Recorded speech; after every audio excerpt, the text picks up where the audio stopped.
আমি যে ওষুধটা কাটছি আপনারা দেখতে পাচ্ছেন, এটা হচ্ছে ঠান্ডা সর্দি কাশির জন্য ডাক্তারবাবুরা লিখে থাকেন এই ওষুধটা। তো এটা কাটতে কাটতে একটা গুরুত্বপূর্ণ বিষয় চলুন আপনাদের সাথে শেয়ার করি।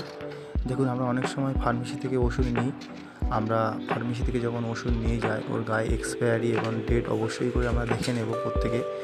কারণ কোনো ওষুধ আমরা হয়তো 7 দিন বা 10 দিনের জন্য ডাক্তারবাবুরা দিলেন, কিন্তু আপনাদের কাছে 7 দিন বা 5 দিন খেয়ে বা 4 দিন খেয়ে দেখা যাচ্ছে রোগটা সেরে গেল। তো আমরা কী করি, ওই কোনো বাড়িতে কোনো নিরাপদ স্থানে হোক বা ওষুধ বক্সে হোক বা বাড়িতে কোথাও আমরা ওষুধটা রেখে দিই।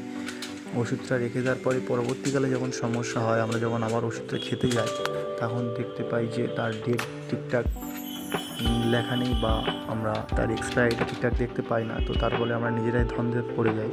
তো ওই জন্য করে সবসময় যখন আপনি ফার্মেসি থেকে ওষুধ নেবেন, ওষুধের গায়ে ডেট এক্সপায়ারি দেখে নেবেন। এবং যদি না লেখা থাকে কোনো কারণবশত, ধরো ওষুধ কেটে কেটে তো দিতে হয়, একবার আমাদের কাছে 7 দিনের ওষুধ দিল, কিন্তু একটা ওষুধে একটা স্ট্রিপে থাকে হয়তো 15টা বা 20টা ওষুধ থাকে।